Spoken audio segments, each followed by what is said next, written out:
तुम्हाला माहिती आहे का, पाकिस्तानकडे अणुशस्त्र नसती जर आपल्या भारताच्या एका पंतप्रधानांनी हा घोळ घातला नसता तर. भारताच्या रॉनी एक जबरदस्त असा प्लॅन केला होता आणि त्यानुसार भारताने पाकिस्तानचा अणुशस्त्र कार्यक्रम कायमचाच उधळून लावला असता. त्यासाठी आपल्याला भारताला इस्रायल देखील मदत करायला तयार होता. पण आपल्या भारताच्या पंतप्रधानांनी सगळा घोळ केल्यामुळे पाकिस्तान आज एक अणुशस्त्र सज्ज राष्ट्र झालं.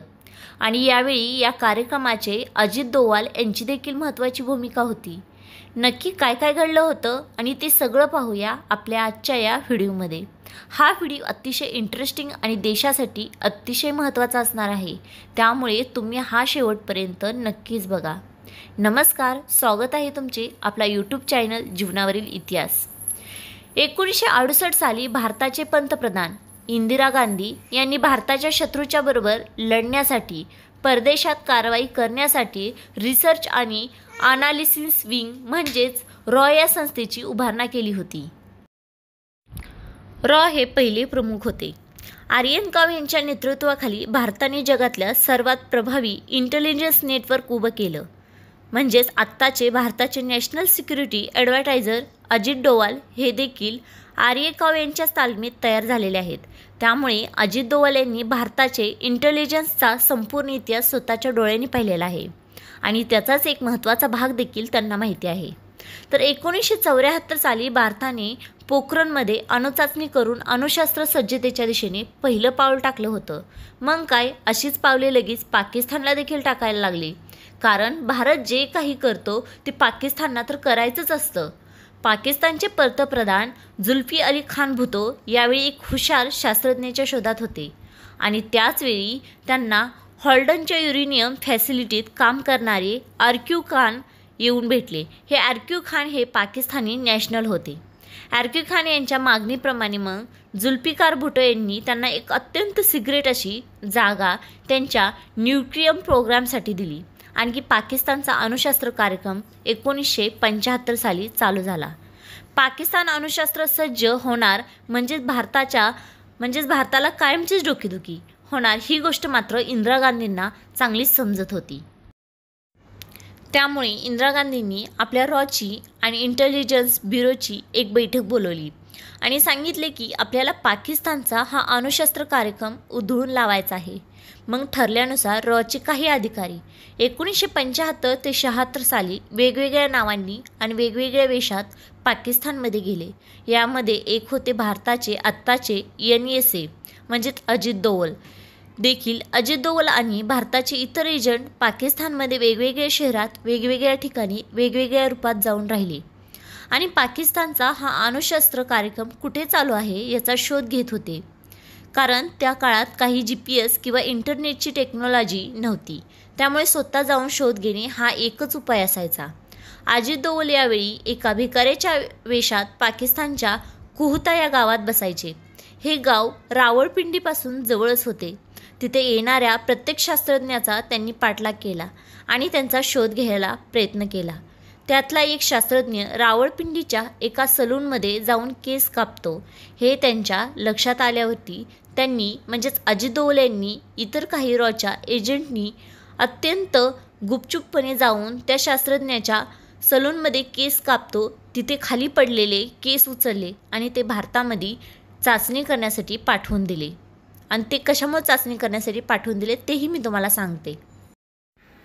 तर भारतात ही अजित डोवालनी तुम्हाला मी पाठवलेले केसाची सॅम्पल सेट केली गेली आणि त्यात मोठ्या प्रमाणामध्ये क्लिअर रेडिएशन आढळून आलं. त्यानंतर हे देखील सिद्ध झालं की रावळपिंडीजवळच्या कहुता या गावामध्ये जी महत्त्वाची फॅसिलिटी आहे ती पाकिस्तानची न्यूक्लिअर फॅसिलिटी आहे आणि तिथेच पाकिस्तानचा अणुशस्त्राचा कार्यक्रम चालतो. तिथे पाकिस्तान अणुबॉम्ब बनवायचं काम करतं. तसेच एवढंच समजल्यानंतर रॉने क्लिअर फॅसिलिटीमधल्या एका शास्त्रज्ञाला आपल्या जाळ्यामध्ये ओढलं आणि त्याला $10,000 एवढी रक्कम देऊन त्यांच्याकडून संपूर्ण अणुशस्त्र प्रोग्रामची लिस्ट देखील मागवून घेतली. तो द्यायला देखील तयार झाला. पण तितक्यामध्ये भारतामध्ये 1977 साली इंदिरा गांधी यांचं सरकार कोसळलं आणि तिथे जनता पार्टीचं सरकार आलं, ज्याचे पंतप्रधान झाले होते मोरारजी देसाई. हे मोरारजी देसाई रॉवरती अत्यंत देशाने पाहत होते.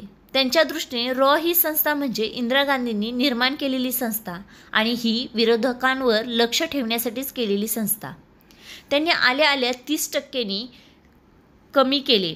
रॉचे प्रमुख असलेले आर्यन काऊ त्यांना सुट्टीवर देखील पाठवून दिले. रॉचे प्रमुख त्यानंतर झाले मग NF संतुरॉय बद्दल मोरांच्या म्हणजेच या पंतप्रधानाच्या मनामध्ये द्वेष असल्यामुळे त्यांनी त्यांना सुट्टीवरती पाठवले होते. मोरारजींच्या मनामध्ये द्वेष असल्यामुळे ते रॉच्या प्रत्येक कार्यक्रमामध्ये आडवा पाय घालत होते. ते स्वतः पंतप्रधान असताना देखील रॉच्या प्रमुख असलेले संतुकांनी मोरारजींना सांगितले की आपल्याला पाकिस्तानच्या अणुशस्त्र कार्यक्रमाची माहिती मिळवण्यासाठी एका व्यक्तीला $10,000 एवढी रक्कम द्यायची आहे, तर त्यासाठी तुम्ही आम्हाला संमती द्यावी. तेव्हा मोरारजी देसाईंनी पैसे द्यायला तर ताबडतोबच नकार दिला. त्याशिवाय त्यांनी संतुक यांना सांगितले की आपल्या शेजारी देशाच्या अंतर्गत प्रश्नामध्ये आपण अजिबात ढवळाढवळ करू नये. राज्यप्रमुख संतुक मग गपचूप माघारी गेले. पैसे तर मिळालेच नव्हते, पण बाकी सगळं ठीक आहे असं त्यांना वाटलं. पण मोरारजींनी अजून दुसरा घोळ घातला. यावेळी पाकिस्तानचे लष्कर असणारे जिया उल हक यांचा मोरारजींना वारंवार फोन यायचा आणि जिया उल हक हे थोडेसे मुश्किल स्वभावाचे होते. ते मोरारजींना वारंवार फोन करून त्यांचे सल्ला वगैरे मागायचे. मोरारजींचे तोंड भरून कौतुक करायचे. तसा हा जिया हा माणूस प्रत्येकांचेच तोंड भरून कौतुक करायचा, पण मोरारजींना त्यांनी केलेले हे कौतुक खूपच आवडायचं. विनाकारण मोरारजी त्यांच्याबरोबर अनेक वेळ बोलत बसायचे. जिया मोरारजीकडून योगाबद्दलचे धडे घ्यायचा. याशिवाय मोरारजींकडे एक अत्यंत वेगळी अशी युरिन थेरपी होती. म्हणजेच काय, तो स्वतःचे मूत्र स्वतःच प्यायचे. यांचा त्या पद्धतीवर खूप विश्वास होता आणि ते अत्यंत आरोग्यदायी आहे असे वगैरे त्यांना वाटायचे. मोरारजींना वाटायचं. त्यामुळे जिया देखील याच त्यांच्या थेरपीवर किंवा याच विषयावरती प्रश्न विचारायचे आणि त्यांची सल्ला मागायचे. म्हणजे स्वयंभू कधी प्यावे, सकाळी, दुपारी, संध्याकाळी असे वगैरे वगैरे असे काही विचारायचे. आता हे जिया उल हक यांनी असं वारंवार बोलणं झाल्यामुळे भारत आणि पाकिस्तान यांच्यातील संबंध चांगले सुधारले आहेत असं मोरारजींना वाटायचं. आपणच आत्तापर्यंतचे सर्वात महत्त्वाचे भारताचे पंतप्रधान आहोत असे मोरारजींना वाटायचं. त्यामुळे त्यांनी एक दिवस बोलता बोलता या जिया उल हकला सांगून टाकलं की तुमचा जो अण्वस्त्र कार्यक्रम चालू आहे तो रावळपिंडीजवळच्या कहूतया या गावात आहे, त्याबद्दल आम्हाला सगळी माहिती आहे. आमचे बरेचसे रॉचे एजंट तुमच्या या कार्यक्रमाची माहिती मला देत असतात असं सहज बोलता बोलता मोरारजींनी जिया उल हक यांना सांगून टाकलं. मग या जिया उल हक यांची जी माहिती हवी होती त्याला ती मिळाली.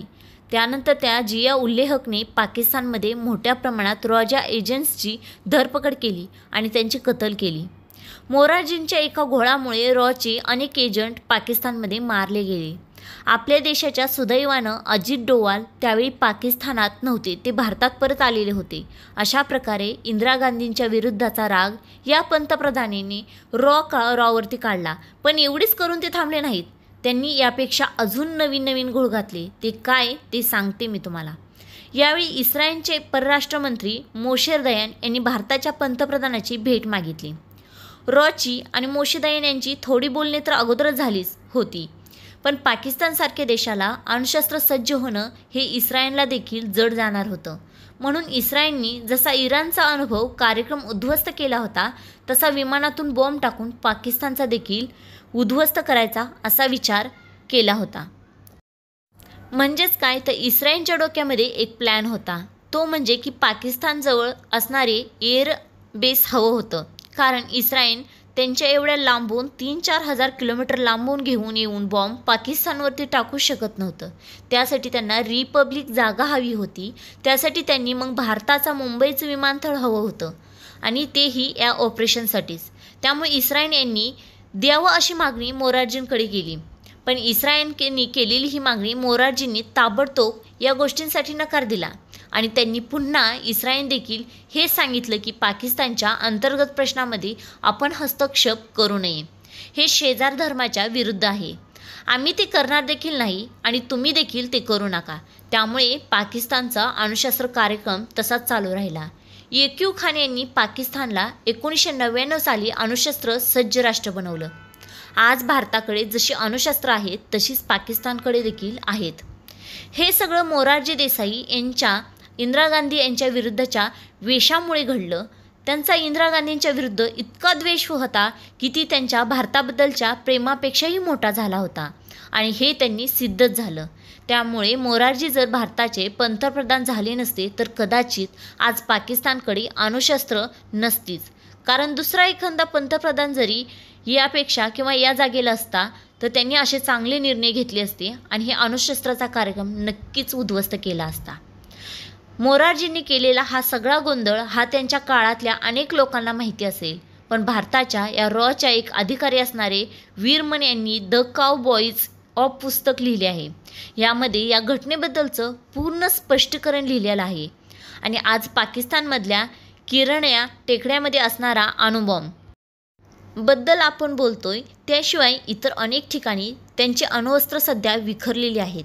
हे सगळं बोलताना आम्हाला या गोष्टींची आठवण आली आहे की पहलगामसारख्या हल्ल्यानंतर आपल्याला पाकिस्तानबरोबर ऑपरेशन सिंदूर केल्यानंतर देखील शस्त्रसंधी करावी लागली, तेही 4च दिवसात. याचं कारण कुठेतरी हे देखील आहे की हे युद्ध असंच वाढत जाऊन ते अणुयुद्धामध्ये परिवर्तन होऊ नये किंवा त्यामध्ये बदलू नये म्हणून जेणेकरून लाखो लोकांचा बळी जाऊ नये अशीच त्यामागची भावना होती. पण आम्ही तुम्हाला सांगितले की या सगळ्या गोष्टीमागे जसा शत्रू असतो तसा कधीकधी आपले लोक देखील असतात आणि म्हणूनच मोरारजी हे कदाचित भारताचे आत्तापर्यंतचे सर्वात वाईट पंतप्रधान असतील ते मोरारजी किंवा चांगले पंतप्रधान होते की किती वाईट होते हे आम्हाला तुम्ही कमेंट्सद्वारे नक्कीच सांगा.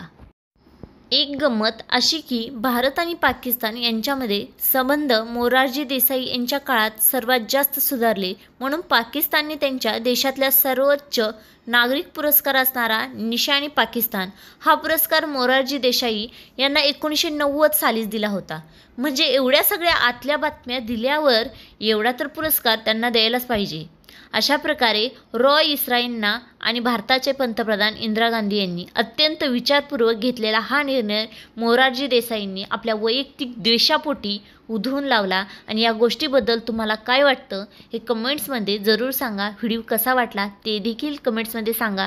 व्हिडिओला लाईक करायला विसरू नका. तुम्हाला हा व्हिडिओ तुमच्या मित्र, नातेवाईक, फ्रेंड्स कोण असतील त्यांच्याबरोबर नक्की शेअर करा, म्हणजे ही माहिती आणखी जास्त लोकांपर्यंत पोहोचेल आणि त्यांनाही माहिती होईल की आपले एक असेही पंतप्रधान होते की ज्यांनी आपल्या देशासाठी काही वाईट कृत्ये केली होती.